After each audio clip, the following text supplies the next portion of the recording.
She walked into court accused of breaking the law, silent and calm. Just a foster mom with nothing but a jacket and a quiet stare. But when the bailiff told her to take it off, the courtroom froze. Underneath was a tattoo so powerful, even the judge couldn't speak. It wasn't just ink. It was history. It was truth. It was about to change everything. If you're new to the channel, then please subscribe to the channel and like the video and tell us where are you watching from now. Let's jump into the story. The courtroom was quiet, but it wasn't peaceful. It was the kind of quiet that comes before something sharp. People filled the wooden benches, whispering into each other's shoulders, waiting. At the front, Judge Calvin Brenner sat high above. The rest, his face carved from years of hard choices. His voice echoed. "Bring in the defendant." The bailiff stepped forward. His voice was clipped. "Ma'am, remove your jacket before approaching the bench." A hush swept the room. Nora Kinsley stood. She was in her early 40s, calm, steady, with lines around her eyes that suggested long nights and heavy thoughts. She wore a plain black jacket, zipped up to her collarbone. She didn't protest. She didn't ask why. She simply unzipped the jacket and slipped it off. As she did, a small tattoo became visible on her left forearm. It wasn't flashy, just a simple image of two wings wrapped around a cross made from a rifle and helmet. The judge froze. His gavel hung in midair, motionless. His lips parted, but no sound came out. It wasn't the tattoo itself, it was what it stood for. Nora Kinsley had a story, one that wasn't written in the court file, not in the photos, not in the papers that. Lena York, the young, confident lawyer from Child Services, dropped on the table earlier. She was being charged with housing a runaway. Gabe Torres, 16 years old, no family, bruised past and nowhere left to go. Nora hadn't asked where Gabe came from. She hadn't demanded paperwork. When he showed up outside her gate one evening, silent and wide-eyed, she asked only one question. "Are you hungry?" Gabe had nodded. She let him in. Now, the law said she'd broken rules. She was supposed to report him, supposed to send him back into a system that had already failed him. Instead, she gave him a bed, food, quiet, a chance to breathe. And that's what led her here. Before a judge known for structure, before a courtroom trained to follow order, as the judge stared at her tattoo, something changed in his eyes. He cleared his throat, then glanced down to hide it. Lena stood. "Your Honor, the facts are clear. The defendant knowingly harbored a runaway without alerting the proper authorities. She interfered with legal custody, while we acknowledge her. Foster care license, it does not excuse this violation." Nora said nothing. Her hands stayed folded in front of her. Her jacket rested neatly on the chair behind her. The judge nodded once. "Thank you, counselor." He looked back at Nora, then down at the tattoo again. A moment passed. He picked up the file in front of him. He flipped through it slowly then. For a brief moment, the room wasn't a courtroom. It was a memory. Sand sun. The sharp crack of gunfire. The medic sprinting across open ground to reach a bleeding soldier. The same symbol on her arm. The same calm face. Only younger. Unforgettable. Back in the courtroom, Judge Brenner didn't speak right away. Instead, he closed the file, tapped it once, said this court will take a brief recess. He stood and left the bench. His robe flowed behind him. The bailiff called for order, but there wasn't much noise to stop. No one quite understood. What had just happened? Nora quietly picked up her jacket, but didn't put it back on. She walked back to her seat. In the gallery, a few veterans had been watching. They sat straighter now. One of them whispered, "That's a combat medic mark. Not many of those around." Another nodded. "She's one of the ones who came back." Outside the courthouse, the wind stirred the trees. Gabe Torres sat on the front steps, knees pulled to his chest. He didn't know what was happening inside, but he trusted her. He had from the first meal she served him without asking questions. Inside, Nora waited. Not nervous, not bitter, just quiet. Like someone who had learned long ago how to wait through chaos. The courtroom remained still. No phones, no typing. Dull. Breathing in one tattoo, small, faded, but powerful enough to pause. A judge and stir an entire room without a single word. What the court didn't know yet was that this wasn't the first time Nora had stood between danger and someone else, and it wouldn't be the last dot before she ever stood in court, before the law had something to say about her choices. Nora Kinsley had worn a different kind of uniform. It wasn't pressed and clean like today. It was covered in dust, sweat, and sometimes blood. It had her name sewn over the heart and her country stitched on the shoulder. And beneath it, a promise lived inside her: never leave anyone behind. Years ago, Nora stood in the middle of a desert, thousands of miles from home. She was a combat medic, deployed with a small forward unit.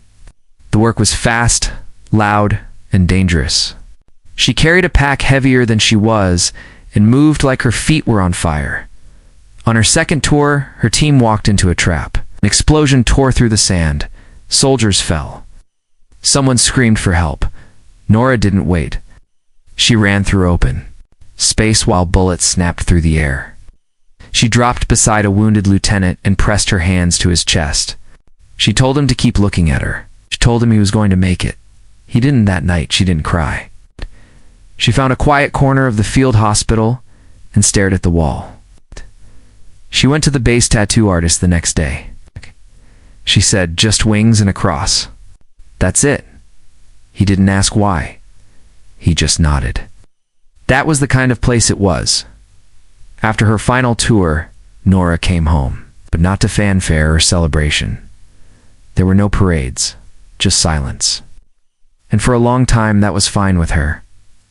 She moved to a quiet town and bought a small house with her savings.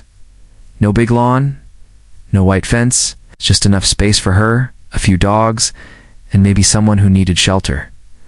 People didn't ask much about her past, and Nora didn't offer. She worked part-time at a local supply shop and took night classes in trauma counseling. But she felt called to something different. One day she saw a flyer asking for foster parents. It said, "Be the home someone needs." She took it home, taped it to her fridge, and stared at it for weeks. Then she made the call. Over the next few years, kids came and went. Some stayed a weekend. Some stayed longer. Nora never asked too many questions. She made sure they ate. She made sure they had clean clothes. She let them sleep until noon if they needed it. When Gabe showed up, he didn't speak much. He looked like a shadow that had forgotten how to stand in the sun. Nora didn't push. She gave him space. He stayed longer than most. It fell in two. A rhythm. Breakfast. School. Quiet dinners. Movies with old blankets and popcorn. But then the knock came. Social workers. Officers. Questions. Gabe had a case still open. The system hadn't forgotten about him, only lost track. Technically, Nora wasn't listed as his guardian, so now she was being called a lawbreaker, and now here she was. In court, the judge had seen her tattoo. But no one else in the room understood its weight. In his chambers, Judge Calvin Brenner sat at his desk. A file on Nora lay open. Basic background, nothing flashy, no criminal record, no trouble, just a quiet life. But something kept tugging at his memory. He reached for a locked drawer in his desk. Inside was an old photo album, not the kind you show your grandkids. It's the kind that stays tucked away. He flipped through and stopped at a picture. A young medic, mud on her face, a cross around her neck, wings on her sleeve. It was a photo taken by a war correspondent, and she looked exactly like the woman in his courtroom. He remembered her, not by name, but by action. She had dragged a man twice her size to safety while gunfire filled the air. He never forgot that image, never forgot the way she looked back over her shoulder to make sure no one was left behind. Now, years later, she had done it again. Different battlefield. Same heart. He leaned back in his chair and let out a long breath. Some people carry medals, others carry scars. Nora Kinsley carried both. He closed the file. He didn't need more. He already knew who she was. In the hallway, Nora sat, with her hands folded. The courtroom doors remained closed. Gabe peeked around the corner, waiting. He didn't know what was happening inside, but he knew she had his back. As the wind moved through the open window, her sleeve lifted just enough to show the edge of her tattoo. And somewhere inside, a judge began writing. A verdict, not in ink, but in memory. The courtroom doors opened again. Everyone stood as the judge returned to the bench. Nora Kinsley remained quiet, steady in her seat, eyes calm. She didn't flinch when the judge looked straight at her. But something was different now. The weight in the room had shifted. You couldn't see it. You could only feel it. Judge Calvin Brenner cleared his throat. He didn't pick up his gavel. He didn't look at the file again. Just spoke. This court has reviewed all preliminary evidence, he began. However, before moving forward, I would like to allow a statement from the defendant. Gasps rippled through the room. That was unusual. Judges rarely offered the floor like that. Nora stood slowly. She didn't look around the room. She looked straight ahead. Not proud, not afraid. Just honest. I didn't hide Gabe, she said. I gave him a roof. I gave him safety. No one else did. She paused. The silence pressed in. He came to me with bruises and eyes that didn't trust anyone. I didn't ask what happened. I just asked if he was hungry. The prosecutor, Lena York, stood. Your Honor, while the story is emotional, it doesn't change the fact that the law was broken. The system must be respected. The judge raised one hand. Thank you, counselor. We've heard the law. Now we hear the people. Lena sat down. Slowly, confused but cautious. In the back of the courtroom, a voice spoke up. It belonged to Mr. Benson, a school counselor. Your Honor, he said, I've worked with foster children for 20 years. I've seen what happens when they fall through the cracks. Gabe wasn't hiding. He was surviving. Another voice joined in. Ms. Harper, the grocery clerk, added. Gabe came in every Saturday with Ms. Kinsley. He always said please and thank you. He looked healthier every week. He smiled. Then a boy stood. He looked about 19. Nobody knew his name. I stayed with Ms. Kinsley 2 years ago. Before that, I slept in cars. She never asked for anything. Safe now. One by one, people began speaking. They weren't witnesses in a legal sense. They were witnesses to a life lived quietly but deeply. Judge Brenner let it all unfold. He didn't stop the voices. He listened. When the room fell quiet again, he turned back to Nora. Ms. Kinsley, he said, why didn't you report Gabe? When he arrived, she looked him in the eyes, because I've seen what happens when people follow orders without thinking. I've seen lives lost because someone waited for permission. And I made a promise once. Never leave anyone behind. The judge nodded once. It was the answer he had expected. But hearing it still struck something deep. Lena rose again, this time more gently. I understand this is unusual, Your Honor. But we still have a legal system for a reason. The judge turned to her. Yes. And it must serve the people, not punish them for doing what it could not. There was no anger in his voice. Just clarity. He took a breath. I am suspending this hearing temporarily. I am ordering a full review of the Child Services handling of Gabe Torres' file. Until then, all charges against Ms. Kinsley are put on hold. Relief filled the room, but Nora didn't react. She simply sat down again, folding her hands in her lap. Outside, reporters were already gathering. Someone had recorded parts of the hearing. A clip of Nora's voice would soon spread online, a voice calm and strong, saying you don't wait for permission to do what's right. But none of that mattered to her. What mattered was that Gabe was safe. In the hallway, he waited. When she walked out, he didn't speak. He just stood beside her, shoulder to shoulder.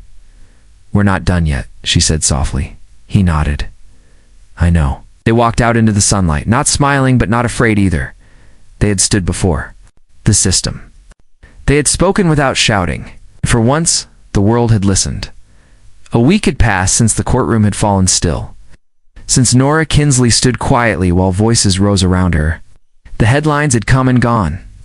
The media attention faded like mist in the morning sun. But for Nora, life never needed cameras. She returned to her small house on the edge of town. The porch still creaked. The same dog still barked when the mail came. The world didn't change much out here. Gabe Torres stayed in the guest room. Not because the court allowed it now, because it was home. He had started helping with groceries, fixed the fence without being asked. He even laughed once while making pancakes, and Nora almost smiled. Things were still quiet, but the kind of quiet that felt safe, not the kind that felt empty. Word spread through the community. Not through news channels, but through people. Neighbors stopped by with casseroles. One left a thank you note taped to the door. Nodded at Nora in the hardware store, eyes full of respect. It was never about fame. Nora had carried that tattoo for years without needing to explain it. No, it had done more than remind her who she was. It reminded others what courage really looked like. The review of Gabe's case moved fast. Too fast, some thought. The agency assigned new staff. Procedures were revised. Training sessions were added. But Gabe only cared about one thing. He got to stay. On a Tuesday morning, a letter arrived. It was official. All charges against Nora had been dropped permanently. There would be no trial, no record, no stain. Nora opened the letter, read it once, and placed it in the drawer beside her bed. Then she got back to her coffee. She wasn't the type to celebrate paperwork that night. Gabe found her outside watching the stars. The sky was wide and black, dotted with tiny flickers. He sat beside her in the worn wooden chair. "Do you think they'll forget?"